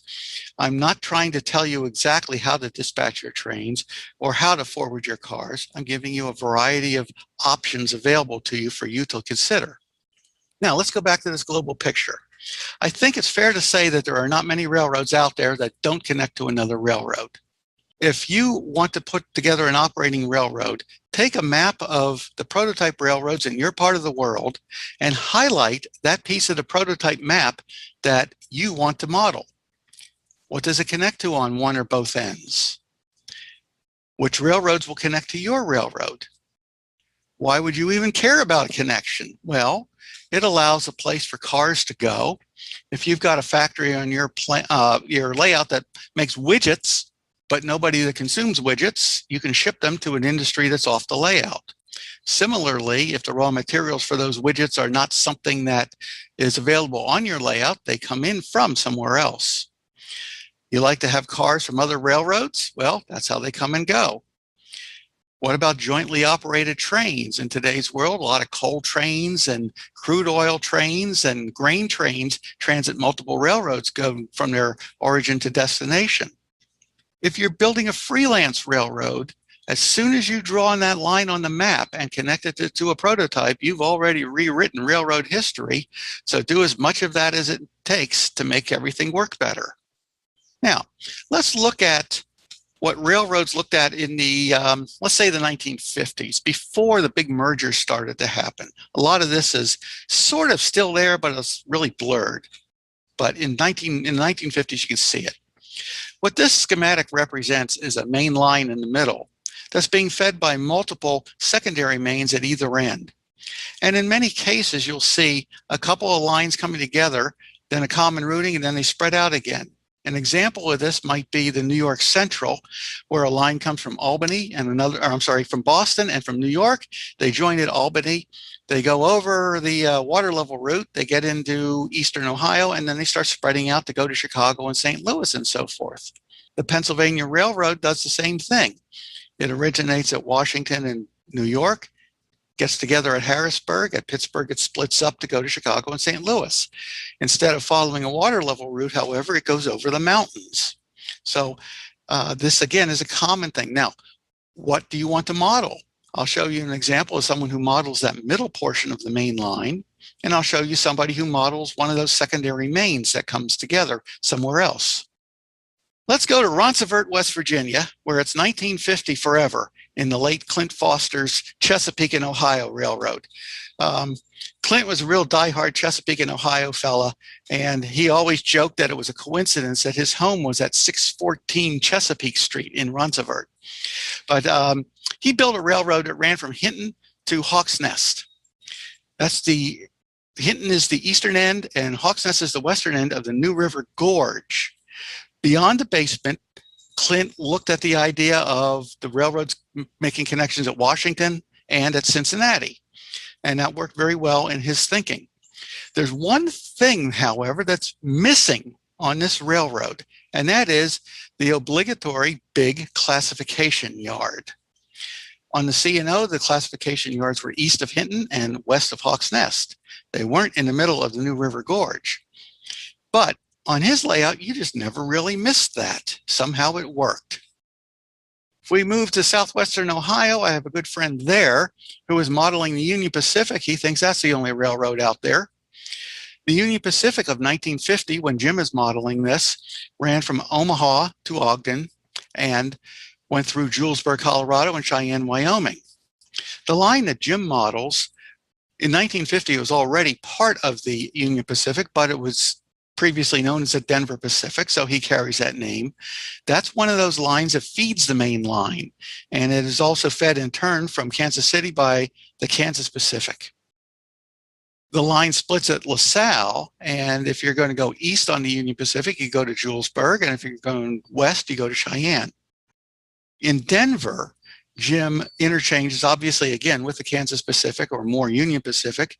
He has the Rock Island. He has passenger service from the Missouri Pacific. He has a little bit of a presence of the Burlington, but he has nothing about the Rio Grande and the Santa Fe. Jim is a less is more kind of guy, and he says that's just too much for the space he's allocated for Denver. So he admits that that's an omission, but this railroad works quite well without them. I live in Charleston, West Virginia, about halfway between where these two guys were, and I have a freelance railroad. I call it the Pennsylvania Southern. It runs from Pittsburgh to Chattanooga, and I model the portion that's in Pennsylvania. I chose a route that kind of appropriated a couple of real railroads.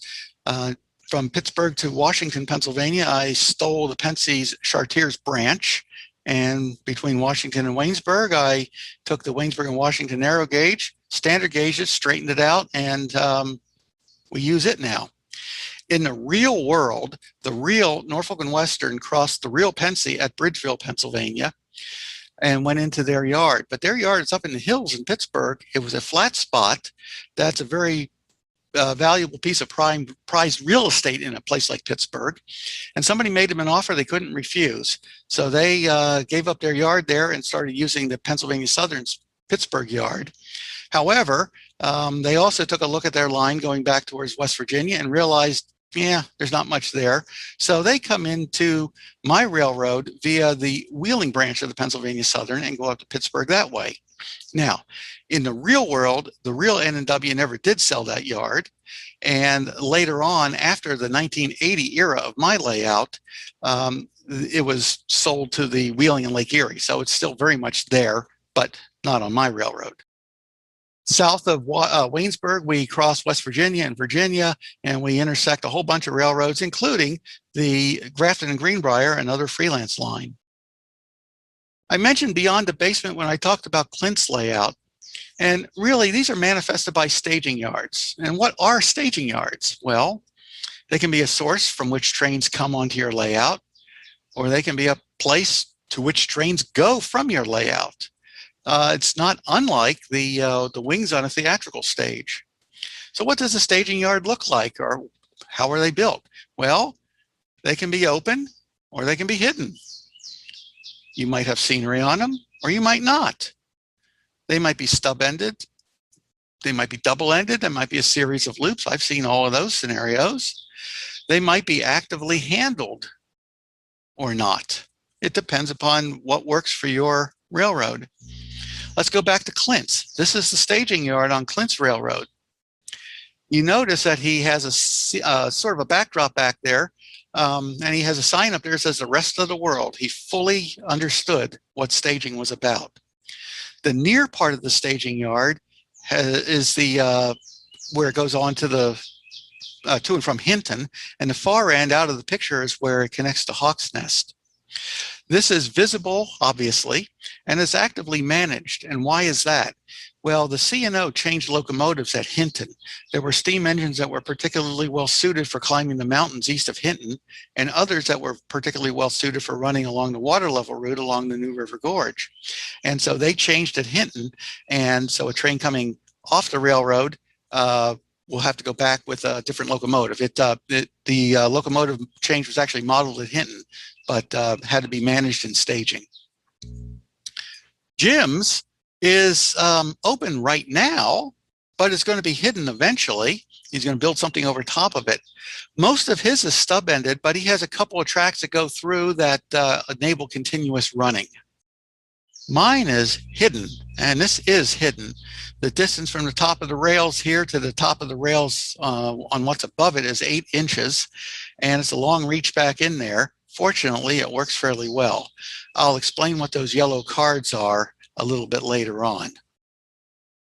So what will your layout look like? Well, it's probably going to depend on where it is and what you're trying to accomplish. The C&O is rural. It's a steep river valley, lots of vegetation. And in fact, the joke always was you needed the hip boots to step into Clint's Railroad because you were standing in the middle of the New River switching it. The Denver Pacific, on the other hand, is in high western plains. They don't have many trees up there. They just don't make it up there, but there's a lot of agriculture and even a modest amount of coal mining. My Pennsylvania Southern runs from an urban Pittsburgh to a rural area.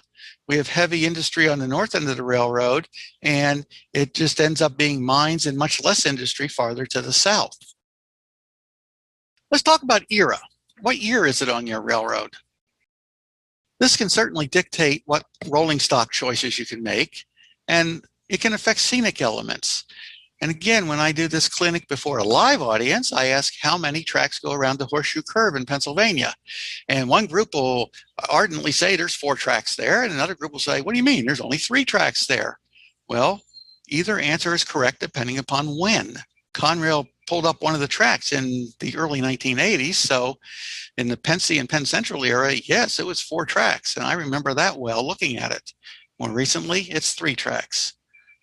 Structures can also change with time. If you go back far enough, the old structures are gone and perhaps a new series of structures has been built. Industries can certainly change. Once upon a time, a lot of milk was shipped by rail. That doesn't happen much anymore. Eras can also determine what kind of dispatching system you use. We'll talk about when certain dispatching systems came and went. So these are things to think about. And yeah, you can kind of fudge them if you want, but there will always be somebody who will remind you if you've made a mistake. Let's talk about rolling stock. Once it's established, again, try to avoid the gross, obvious things like the old truss rod box cars with the double stack cars. Now, the real railroads do some weird things. The Union Pacific does move its steam engines in revenue train service. So yes, you can see a steam engine pulling double stack cars, but that doesn't happen terribly often. On my railroad, as an example of how I handle this, it's 1980. And in 1980, the incentive per diem boxcar boom was at its peak. The rail box cars had all been built, so it was very colorful. Conrail had been formed in 1976, While most of their locomotives have been painted, a lot of the freight cars were in some sort of a paint transition. On the rails, the GP50s had arrived, but anything after that, the SD50s, Jeep 60s, and so forth, they hadn't happened yet. The other thing that had not happened yet is that the big mergers of the early 1980s had not happened, and all of my trains have cabooses on them. What about the fleet of your home road cars? Well, you're certainly going to have a lot of home road cars. This is certainly more obvious the farther back you go in time. Today, it's a little more muddied. You'll probably have a smaller number of cars from the railroads that connect directly to your railroad, and maybe even fewer from secondary connections, that is to say, those that have to transit the direct connections to get to your railroad. Now, there are some folks who will take issue with this and say it really depends upon the size of the connecting railroads, not their distance, but the truth is probably somewhere a mixture of all of those. There may very well be exceptions for unit trains, but many of those are actually privately owned cars. And obviously, as I mentioned at the outset of the clinic, you'll want the appropriate types of cars to meet your industry's needs. Let's talk a little bit about car forwarding. And by that, I mean, how do you decide where a car is going to go? And then how do you convey that to your train crews? There are a number of ways to do that. Car cards and waybills. Car tabs, that's a little token of some kind that's put on top of a car. Printed or handwritten switch lists, commercial software that can maybe do all of this stuff for you. Well, let's go into a little bit of each. The car cards and waybills have been fairly well documented in the model railroad magazines of one sort or another. Typically, you'll see something that's commonly a 4-cycle waybill. Now, the picture is just a little bit washed out, but the piece on the left, the car card, has information about the car. Some folks put a photograph on there. This one just has yellow and a physical description in addition to the number and the kind of car it is. That's made out of like a manila file folder type of paper. It's folded up, it's taped together to form a pocket at the bottom. And the piece on the right is a waybill that describes several places that the car can go. The first one in this case is to Gasaway, West Virginia, and the next time it goes to Pittsburgh, Pennsylvania, and the third and fourth times are on the back. And these get rotated every time the car gets spotted in an industry. The good side about this is it provides a little bit of variety. However, if you don't swap these waybills out from time to time, you'll see the same cars going the same places twice. And I operated on one railroad where a particular boxcar always went to a particular lumber yard every fourth time. And it was a little bit of a distraction, but some folks never noticed that. This is fairly easy to set up. It doesn't require any special equipment, just a lot of imagination or a good list of industries to send these things to. Another possibility is switch lists. This is something from my railroad. This is printed on a piece of legal size paper, so you're seeing the top of it, the bottom of it goes down through the bottom of your computer screen and on down to the floor probably. You'll see at the top left, the A-Box 51235, then a couple spaces and 3-letter code for Pittsburgh. That means it goes to Pittsburgh. Where in Pittsburgh? The yardmaster doesn't know. It probably goes to an industry, but all he has to worry about is getting it on the right track so it gets processed by the Pittsburgh switcher into the industries. He doesn't know where it's going, doesn't care where it's going, and where it's going wouldn't fit on this piece of paper anyway. So this is another way of handling that sort of thing. The commercial software comes from a variety of places. It could be Ship It or ProTrack or RailOp. You pay for these things, and typically they provide some kind of a switch list to you. There's an open source thing with NMRA, and again, you get a switch list from this. The people who have bought these things are fairly partial to them. They don't want to admit that they made a mistake or whatever. Other people see problems with all of them. The one comment that I have is most of them kind of micromanage things.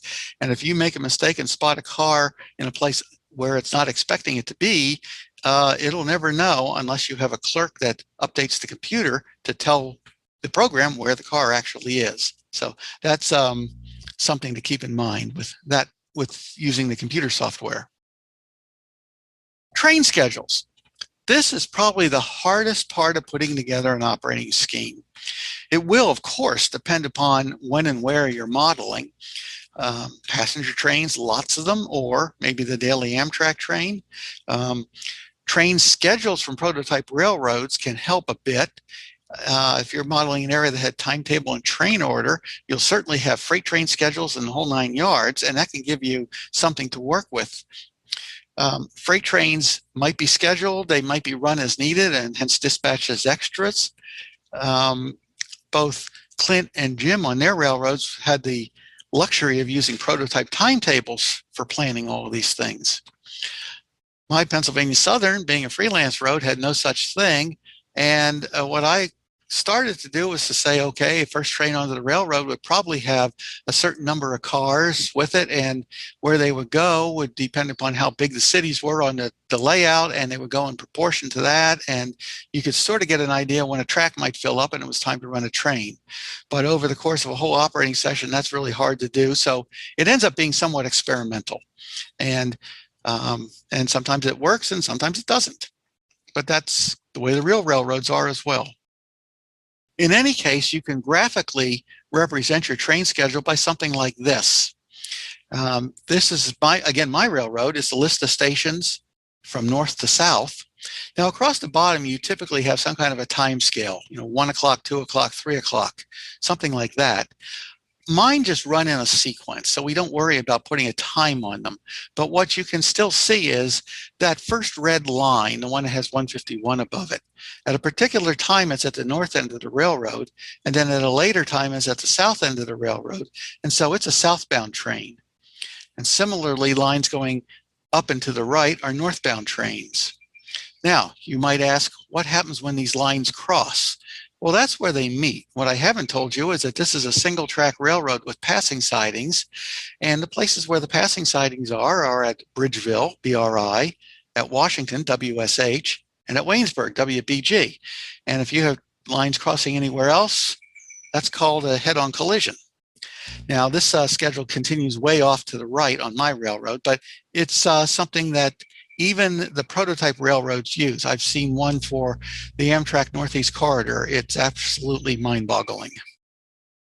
I put in something here that wasn't on the main list. It's a train procedure manual, but it's something that will help you in developing your operating scheme. It's a book or something that describes each train and why you run it. And it really puts you in the right mindset for determining the values of each train. It also turns out that it can be very helpful for others who visit your railroad so they know what each of the trains does. I've actually updated how I do that. I used to have those file cards that you saw in the early photographs stuck in the handrails of the locomotives, but they contain the same information as now in this tall, skinny thing. And it tells you where your train starts, where it ends, what happens en route. And it also has this ominous warning that this card does not contain train movement authority. You got to get a train order. The document on the right is an employee timetable. One of my operators put one of these things together for me. It's actually done in the format of a Baltimore and Ohio Railroad timetable, but it goes through with all the special instructions, tells you what the trains do, and so forth. It's a very helpful item. Let's move on to dispatching systems.